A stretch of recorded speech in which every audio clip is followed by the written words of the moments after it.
Blog Talk Radio. Welcome to the Institute for Personal Development, Kriya Yoga Ashram, where total consciousness is the new frontier. Kriya Yoga is union of the individual with the divine. Join us as we explore the practices to initiate this process. Good morning. Welcome to the Voice of Yoga. Let's Talk Consciousness. I am your hostess, Lisa Winton, and with me is Kenny Toy, also known as Swami Jayananda, founder of the Institute for Personal Development, located here in Hampton, New Hampshire. Good morning, Swami. Thank you for being here today. How are you? Good morning. I'm doing pretty good today. How about you?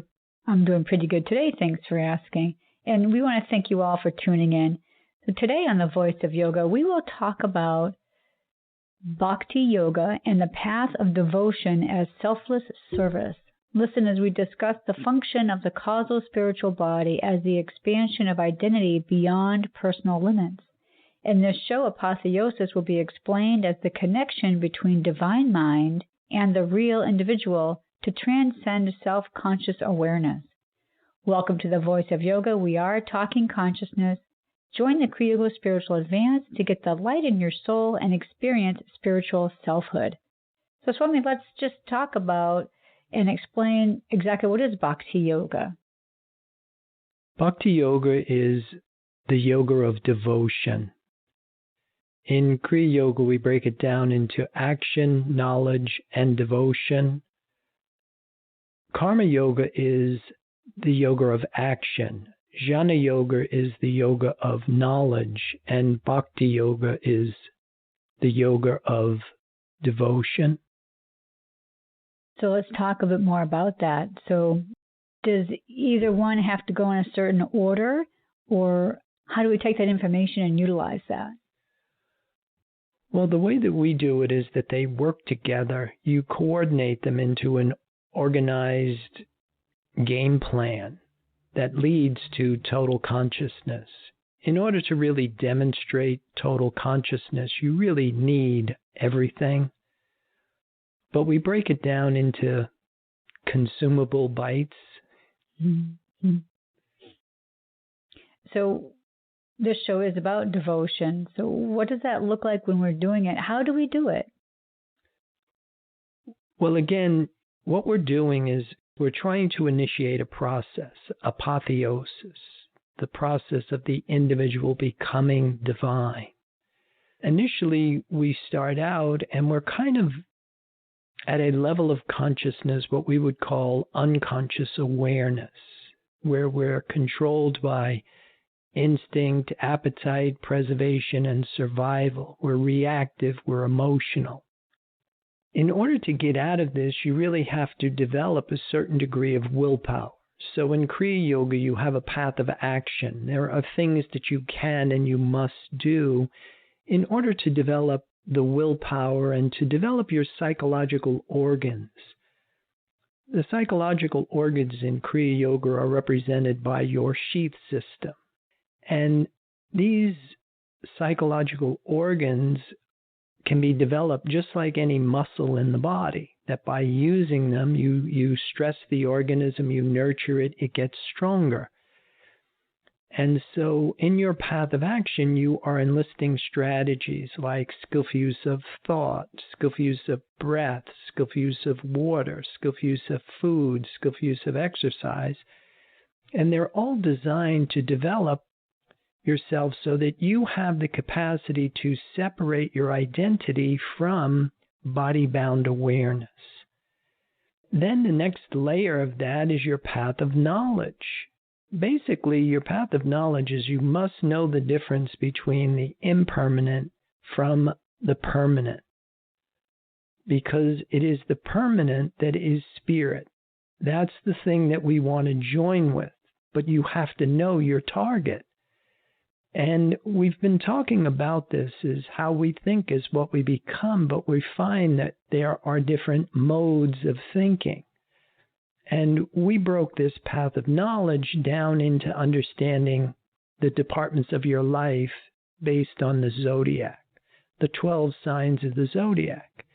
And then we started to use the mutable signs that are ruled by Mercury and Jupiter as the ones that you want to target with regard to your modes of thinking, the way that we can think. Gemini was associated with the lower mind, which is basically instinct, appetite, preservation, survival. Then the next octave of that was Virgo. Mercury rules Virgo, but this was human intelligence, where you became more rational and you were able to make decisions based on mental functions, perception, reason, memory, intuition. Then we moved into Sagittarius, which is ruled by Jupiter, and we relate that to what we call the higher mind. Basically, the higher mind is associated with the cosmic mind or the world mind. It is the part of consciousness that transcends just the individual, but it is still limited to the law of karma. You're still getting your information from duality, from a dimension of reality that is apart from unity or spirit. And the final stage was divine mind, which was represented by Pisces. And divine mind is absolute. It is the infinite, and it is the eternal. It is undivided, and it is whole. It is complete. And so divine mind thinks in the absolute, whereas the lower mind, the mid mind, and the higher mind think in the rational. So they operate in different dimensions. But the three aspects of the lower mind are dualistic, and they're the impermanent.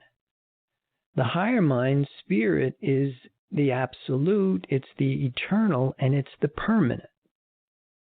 And so devotion here is once you figure out what it is that you want to attach yourself to, that starts to give you, I think, a much different platform to live out from.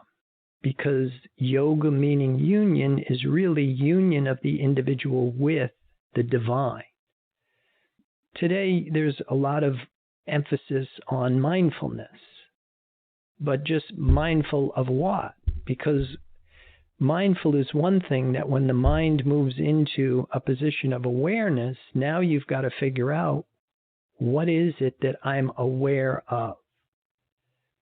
And the more attention we have for spirit, the more we live out from divine mind, then the better becomes our return on our effort. But once we have acknowledged and recognized the presence of spirit, then in the Yoga Sutras they call it constant practice of detachment and continuous restraint of the thought variations. Now, in order to do this successfully, we must be attached to spirit. We must be attached to the absolute. And for a lot of people that are struggling with that constant control of the thought variations, the reason we have so much trouble with that is the changing conditions of the personal mentality draw from duality. And we're drawing from fear and limitation. We're drawing from something that is producing this insatiable craving in the mind-body complex, basically. And in order for us to really gain control of the changing conditions of our personal mentality, the attachment to spirit, the recognition of the invisible, intangible, which is a dimension of reality that is unified. There is no contrast. There's nothing that reports in the five-sense mind.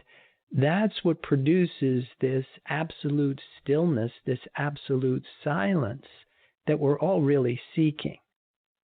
But you have to be very careful in your selection here, because if you choose the absence of noise, which is really coming from the higher mind or the world mind, it will not give you the same return as if you are drawing from absolute silence, which comes from divine mind.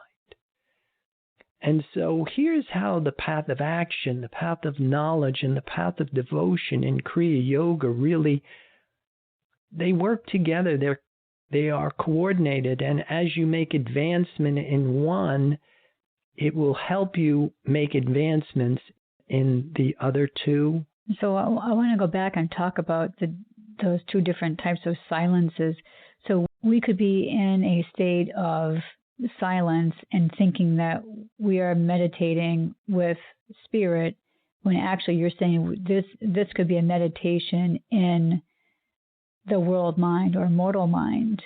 Oh, absolutely. And the world mind is really the imitation of spirit. It is the shadow of spirit, but it is under the law of karma. That's the important distinction that I found that you want to really start to understand is, why would you want to train your mind to serve spirit? Then the other thing is why in the Yoga Sutras do they emphasize avidya, ignorance? Because ignorance is mistaking the impermanent for the permanent. And in order to really get good results in what it is that you're trying to do with a spiritual practice, you really have to have this path of knowledge. You have to know the difference between the lower mind, the mid mind, the world mind, and then what is divine mind and the presence of divine mind. Because union with any of the three below will not give you the same return. And the interesting thing about it is that you might get an acceptable return based on the standard that you're working with. To be individualized from world mind, you can change finite bad to finite good. And most of us are pretty happy as long as we could get more of the profits and the pleasures of the world, that we would accept that and they would get off at that stop. But for those of us who want to know the whole truth and nothing but the truth, then you're going to have to go the full distance.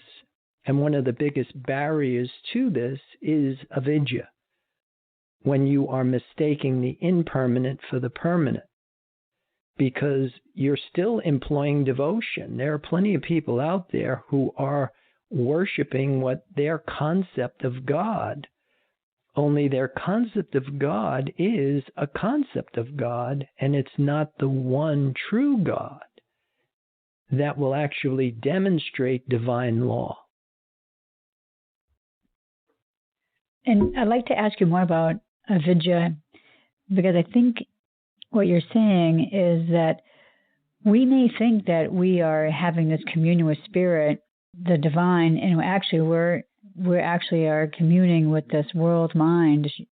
And so how do we know the difference, and how do we become aware of these false prophets, false gods? Yeah, I really like how Herb Fitch describes this in the Revelation of St. John, because he talks about the dragon and two beasts. And using that type of imagery has always been helpful for me, especially being my own personal experience has been that I was lost in the world mind. And I thought that I was being spiritual and then coming down with symptoms in the body. Because if you are under divine law, you are under the protection of the divine. You have human dominion. You're in alignment with the perfection of your being, and you outpicture harmony, balance, absolute goodness, peace, love, happiness. So if your outward picture does not have the representation of divine characteristics, absolute goodness, then there's discord.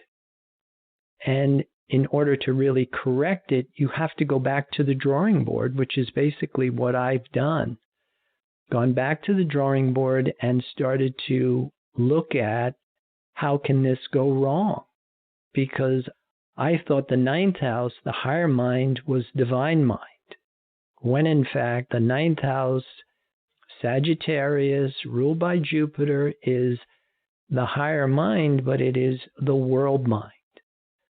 And even being, like I said, individualized from the world mind, you can still have benefits. You still have the appearance of being successful, but it's not the truth, the whole truth, because it's the good that can become bad. It is life that can end up in death.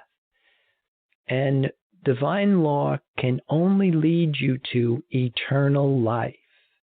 You are now being individualized from an indestructible principle.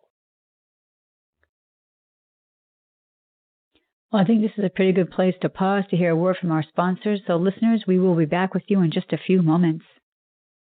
Kriya Yoga Theory 1, Human Development and the 8 Essential Stages of Kriya Yoga.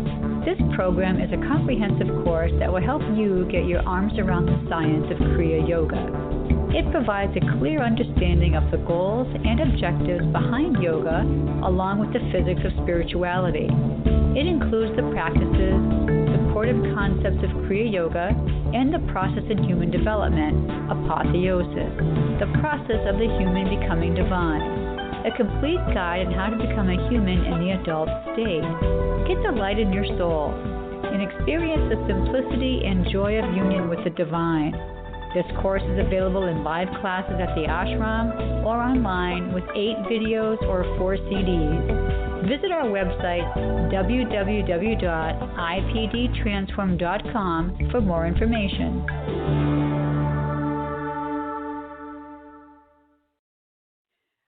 Welcome back. For those of you just joining us, you're listening to The Voice of Yoga, and we are talking consciousness.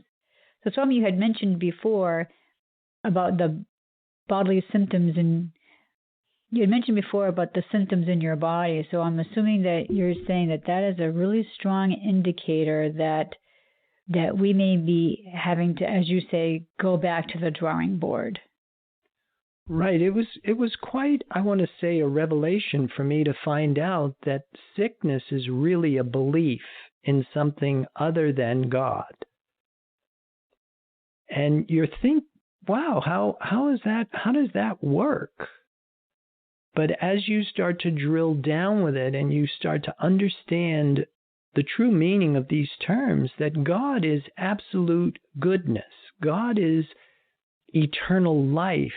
God is the one principle of this universe, which is absolute goodness and pure life. And so if you are demonstrating something other than spiritual law, and you are in discord, you are in conflict with the divine law of life, then something is wrong. And a lot of us have a tendency to just accept our misunderstanding or misconception of God. And rather than challenge it, we accept it and we make excuses for it. But in reality, what we're doing is we're insulting God by saying that God created evil and that God uses punishment. And this is not what we would call truth. These are human beliefs. These are fabricated concepts that most of us have accepted, and they fall under the heading of the world mind, the collective consciousness. And it's very easy to be individualized by that and to have what you think is your individual mind being televised from this world mind. But if you're not an educated consumer, and if you don't know the difference between divine characteristics and what can be later referred to as ignorance or the impermanent, the human characteristics that most of us have accepted, the characteristics or the law of karma, then you really don't know what to do with it. So you are a victim of it. But once you start to educate yourself and figure there's a different way, And I really always come back to the way the Christian scientists interpret the term repent, think differently. And you start to educate yourself. This is where I started to come up with thinking Gemini, Virgo, Sagittarius, or eventually Pisces. Lower mind, mid-mind, higher mind, or divine mind. And divine mind will give you the return that you're looking for, because the causal spiritual body holds the template for perfect creation. It is the only thing that is self-existent in this universe. It has the power, the one power. Anything that falls under the law of karma is really the shadow of truth. It is a false sense of existence. It is the imitation of life. And it is provisional. It is finite. It is limited. And most of us accept that. But it is not the truth of your being. And if you have symptoms in your body, it's a good indicator that you have a belief in something other than the perfection of your being. Well, I'd like to drill down a little bit more about the exchange of the energy that would be between the individual and the source. I was wondering if you could review that with our listeners. Yeah, this is something that we have talked about in other shows. And the way we have referred to this is how you can use the law of karma to springboard your graduation into the divine law of life. And the thing that I have found is to use desire. Desire, which is pretty much the engine for the law of karma. We move towards what we want, we move away from what we don't want, and it is all based on a personal sense of desire. And once you can figure that out, that the like attracts like, that if you have desire for things visible and tangible, then you will be controlled by the law of karma. And you will be subject to the limitations of fear. If you have a desire for thoughts, visions, for opinions, concepts, anything that would fall under the heading of mental energy, then you also have an attraction for duality, and you are still under the law of karma. And if you even have attraction for the world, and you are worldly minded, and you have great appreciation for the world, as noble as that might seem, you still have an attraction for duality.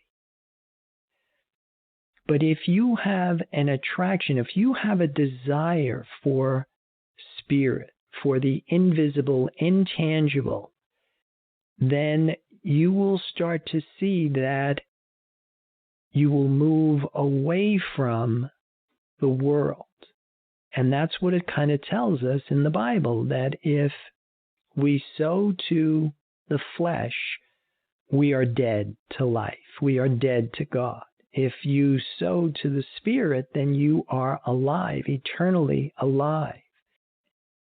And when you can get your body and your mind on board with this, so that it's not this huge contradiction or conflict, and that's where I found yoga to be very helpful, that you become addicted to the presence of God. And that's what you desire. And when you desire, then that sets this whole exchange of energy into motion. Because if you're attached to spirit, you are attached to your source from within. And the exchange of your energy is outward. And that's one of the reasons why they use the term forgiving.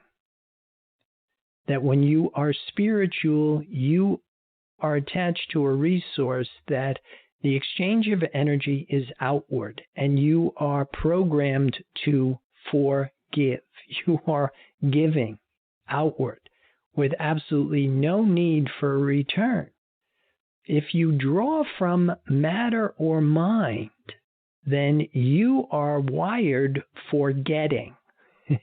And that's what a lot of us seem to do, is we forget. And we forget that we are made in the image and likeness of the divine.